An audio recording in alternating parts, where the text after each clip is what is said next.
आज मैं बताना चाहता हूँ ఈ రోజు నేను చెప్పాలనుకుంటున్నా, जो इंसान आपको भलाई नहीं सोचता ఏ है ప్రజలైతే నీ సంతోషాన్ని చూస్తలేరో, నీకు మేలు జరగాలని చూస్తలేరో, और वो उनके सामने प्रभु आशीष देना चाहता है। వాళ్ళ ముందే దేవుడు నిన్ను ఆశీర్వదించబోతున్నాడు. हे परमेश्वर तू मेरा भलाई चाहता ఓ है, దేవా, నువ్వు నాకు మేలు చేయబోతున్నావు. तू ही मेरा भलाई करने वाला।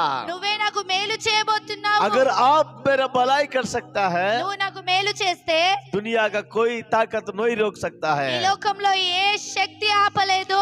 आप भलाई करने वाला यीशु मसीह है। నువ్వు మేలు చేసే దేవుడవు. और प्रेरितों की किताब 10 अध्याय और 38 आयत में इस प्रकार से लिखा है, అపోస్తల కార్యము 10వ అధ్యాయము 38వ వచనంలో ఇలా రాసి ఉంది. और वहाँ परमेश्वर भलाई करने वाला है बोलकर लिखा। అక్కడ దేవుడు మేలు చేసే దేవుడు. दूसरी बात बोला हूँ, రెండో మాట చెప్పాను, लंगड़ा को चलाया, ఆయన కుంటివారిని నడిపించాడు.